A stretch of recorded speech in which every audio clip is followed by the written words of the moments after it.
اور گھر والوں کے رسپانس کے بارے میں تفصیلی بتا چکی تھی، جسے ہاشم نے بڑے سکون اور تحمل مزاجی کے ساتھ سنا تھا۔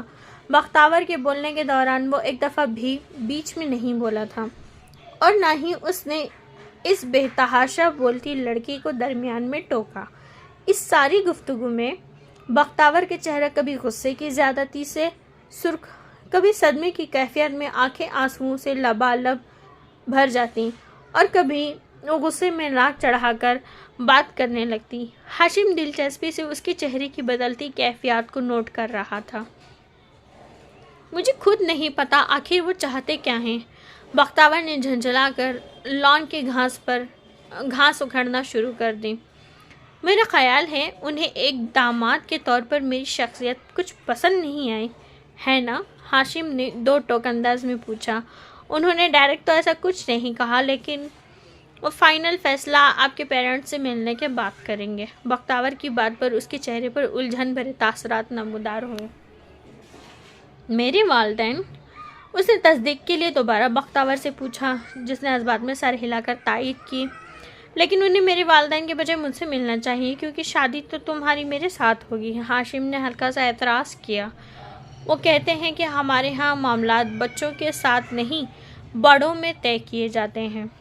بختیار نے سر جھکا کر خفت زدہ انداز میں کہا، جیسے بابا نے کوئی بہت ہی غلط بات کہہ دی ہو، اور اگر کسی کے بڑے نہ ہوں یا پھر اسے خفا ہوں تو۔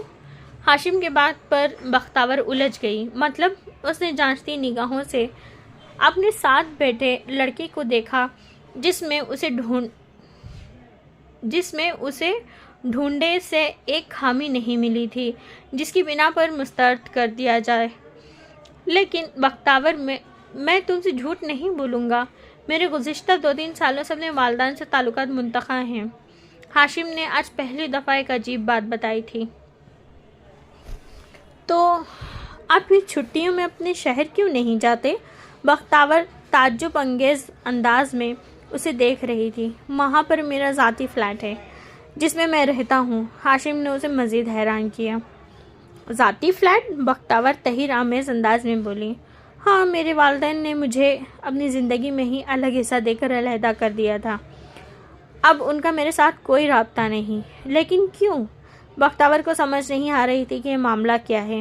بس ہمارے درمیان کچھ اختلافات ہو گئے تھے، جس میں میرے دونوں بھائیوں اور دونوں بہنوں نے ان کا ساتھ دیا، جس پر میں احتجاجاً گھر چھوڑ کر آ گیا۔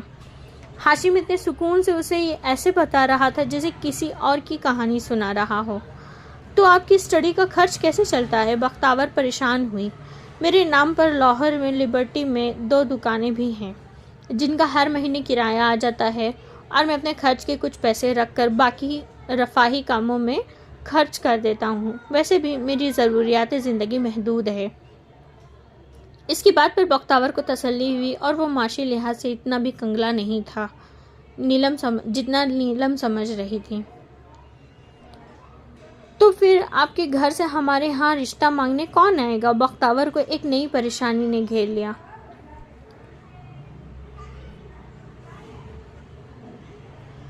کوئی بھی نہیں، ہاشم نے صاف گوئی سے کہا۔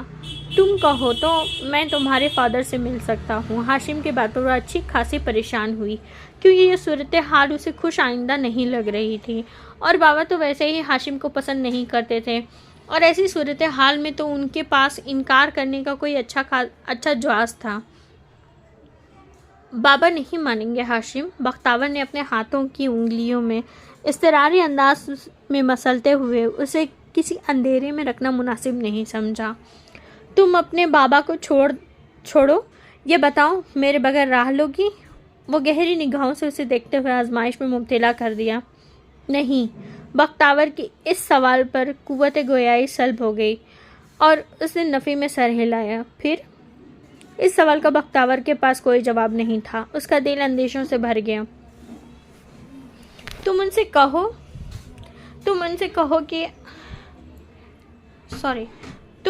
کہو کہ اپنے والدین کو منا لے۔ رات کو نیلم نے اس کی ساری بات سننے کے بعد اس سے کہا۔ وہ دونوں ہاسٹل میں اپنے کمرے میں موجود تھیں، اور اس وقت دونوں کے ہاتھ میں چائے کے بڑے کپ تھے۔ وہ ہاشم کو اس کا حصہ دے کر اس سے ہر قسم کے تعلقات منتخب کر چکے ہیں۔ بختیور نے اٹک کر بتایا۔ لیکن کس بات پر؟ نیلم جھنجھلا اٹھی۔ میں نے پوچھا تو لیکن وہ ٹال گیا۔ بختیور نے شرمندگی سے سر جھکا لیا۔ تمہیں اس بات کی کھوج لگانی چاہیے، آخر ایسی کیا بات ہوگی جو ہاشم کے والدین آخری حد تک پہنچ گئے۔ نیلم اس کی طرف سے بدگمانی کا شکار تھی۔ میں کیا کہہ سکتی ہوں یار؟ بختیور حد درجہ فکر مند تھی۔ اسے آگے کے حالات کچھ بہتر نظر نہیں آ رہے تھے۔ تمہیں معلوم ہونا چاہیے بختیور، کل کو یہ بات تمہاری فیوچر پر بھی اثر انداز ہوگی۔ نیلم نے اسے سمجھانے کی کوشش کی۔